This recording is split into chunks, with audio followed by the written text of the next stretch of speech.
Saudara-saudari terkasih di dalam Tuhan Yesus Kristus, semoga kita semua dalam keadaan sehat bersama keluarga. Saat ini marilah kita mendengarkan bacaan kitab suci dan renungan harian Jumat 16 April tahun 2021. Bacaan pertama. Bacaan dari Kisah Para Rasul. Pada waktu itu, para rasul sedang diperiksa oleh Mahkamah Agama Yahudi. Maka seorang Farisi dalam Mahkamah Agama itu yang bernama Gamaliel, seorang ahli Taurat yang sangat dihormati seluruh orang banyak, bangkit dan meminta supaya para rasul itu disuruh keluar sebentar. Sesudah itu ia berkata kepada sidang, "Hai orang-orang Israel, pertimbangkanlah baik-baik apa yang hendak kamu perbuat terhadap orang-orang ini. Sebab dahulu telah muncul si Teudas yang mengaku dirinya seorang istimewa, dan ia mempunyai kira-kira 400 pengikut. Tetapi ia dibunuh, lalu cerai-berailah seluruh pengikutnya dan lenyap. Sesudah dia, pada waktu pendaftaran penduduk, muncullah si Yudas, seorang Galilea. Ia menyeret banyak orang dalam pemberontakannya, tetapi ia juga tewas dan cerai-berailah seluruh pengikutnya. Karena itu aku berkata kepadamu, janganlah bertindak terhadap orang-orang ini. Biarkanlah mereka. Sebab jika maksud dan perbuatan mereka berasal dari manusia, tentu akan lenyap. Tetapi kalau berasal dari Allah, kamu tidak akan dapat melenyapkan orang-orang ini. Mungkin ternyata juga nanti bahwa kamu melawan Allah." Nasihat itu diterima. Sesudah itu para rasul dilepaskan. Rasul-rasul itu meninggalkan sidang Mahkamah Agama dengan gembira, karena mereka telah dianggap layak menderita penghinaan oleh karena nama Yesus.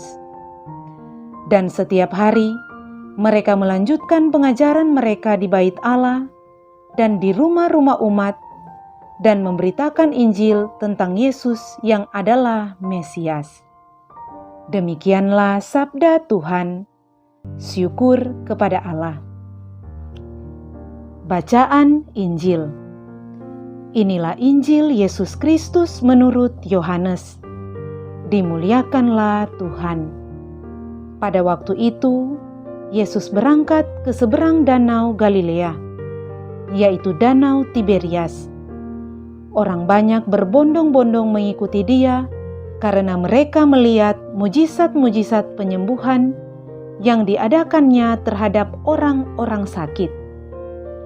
Yesus naik ke atas gunung dan duduk di situ dengan murid-muridnya.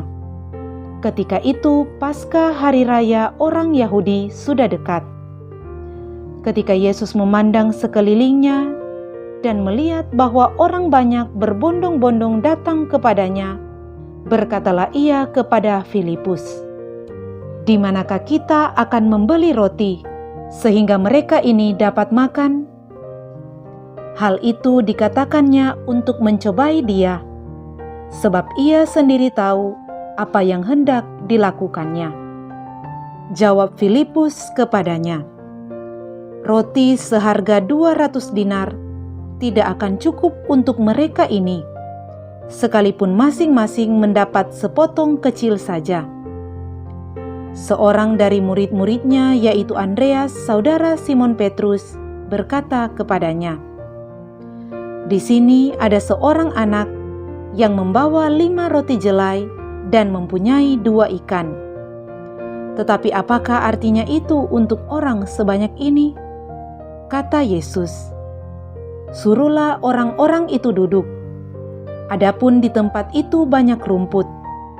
Maka duduklah orang-orang itu, kira-kira 5.000 laki-laki banyaknya.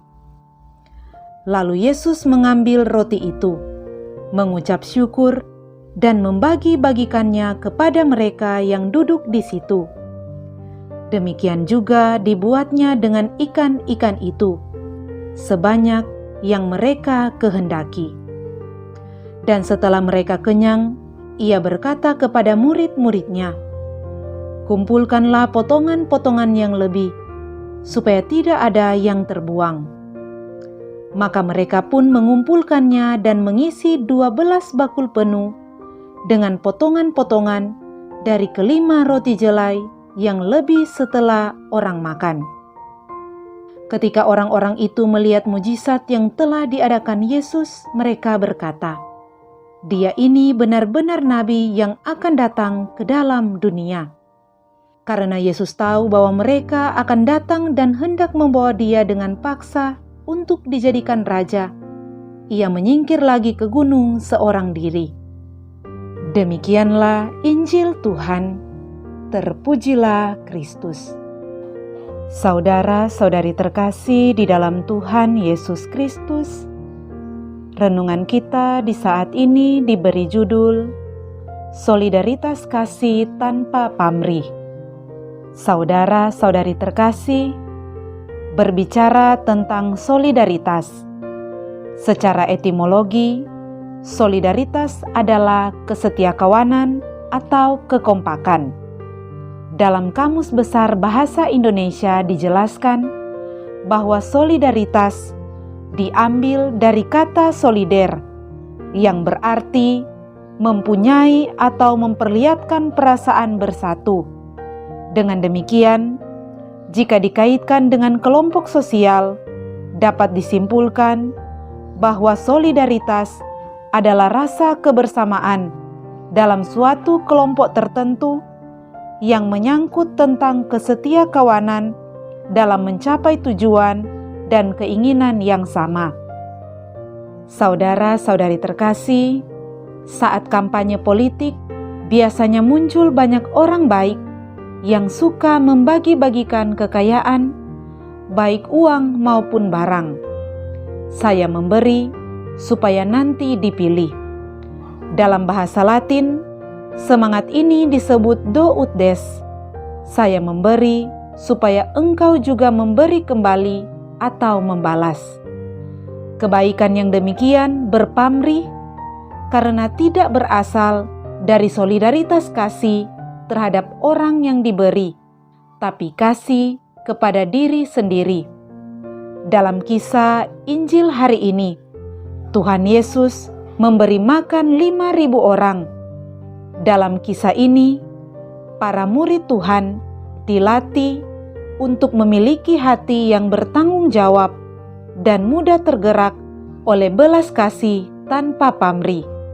Para murid pada saat itu pastilah mulai khawatir dengan para penggemar Tuhan Yesus yang mengikuti Dia, yang terpesona dengan ajaran dan kuasa Tuhan Yesus. Mereka takut orang-orang itu kelaparan. Meski para murid peka, namun mereka masih berpikir ekonomis dan kurang menyadari kehadiran Sang Guru yang punya kuasa membuat mujizat. Tuhan Yesus mau agar para murid bertanggung jawab mencari jalan bagaimana para penggemar ini diberi makan. Dalam kisah ini dijelaskan, Andreas membawa seorang anak kecil yang mempunyai 5 roti dan 2 ikan. Tuhan Yesus mengambil bingkisan kasih itu, mengucap syukur, serta memperbanyak roti dan ikan yang diberi dengan kasih oleh anak itu. Tanda kasih itu diubah Tuhan Yesus menjadi berkat makanan yang melimpah dan dapat memberi makan banyak orang. Saudara-saudari terkasih, dari peristiwa penggandaan roti, Tuhan Yesus ingin mengajarkan para murid-Nya perihal sikap kepekaan, solidaritas, kepedulian terhadap sesama. Hanya dengan cara itu, mereka bisa bersolider dengan yang lain. Tuhan Yesus adalah roti kehidupan. Ia tak membiarkan orang yang datang kepadanya pergi dengan kelaparan. Bersama para murid, Ia menyediakan makanan bagi mereka. Solidaritas dengan sesama yang menderita bukanlah sebuah kalkulasi matematis, bukanlah sebuah perhitungan untung dan rugi. Solidaritas dengan sesama berarti kesediaan untuk memberi, meskipun sedang dalam kekurangan. Pemberian yang dilandasi dengan ketulusan akan melahirkan rasa syukur. Saudara-saudari terkasih, pertanyaan Tuhan Yesus dalam Injil hari ini pun diajukan kepada kita. Di manakah kita harus membeli roti supaya mereka bisa makan? Kekurangan kita tak boleh menjadi alasan untuk tidak berbagi. Tuhan Yesus akan mengatakan hal yang sama kepada kita. Kamu harus memberi mereka makan. Saudara-saudari terkasih, sebagai pengikut Tuhan Yesus, kita diajak untuk memiliki solidaritas, kasih yang tulus terhadap sesama, hati yang mudah tergerak dan tidak terhalang oleh pikiran matematis yang berpamrih. Solidaritas kasih yang kita miliki akan mendatangkan mujizat sukacita melimpah setiap hari. Ingatlah bahwa kepekaan dan sikap solidaritas kasih itu menuntut tindakan yang nyata, bukan sekedar formulasi kata-kata. Semoga kita semakin bersolider dengan sesama kita, terutama mereka yang berkekurangan, miskin, terbuang, terlupakan, dan menderita. Kasih yang kita nyatakan bagi sesama kita menghadirkan kuasa Allah yang menyelamatkan. Marilah berdoa. Ya Allah, tumbuhkanlah kasih solidaritas yang tulus dalam diri kami untuk-Mu, dan mampu kami nyatakan kepada sesama kami. Demi Kristus Tuhan dan pengantara kami. Amin.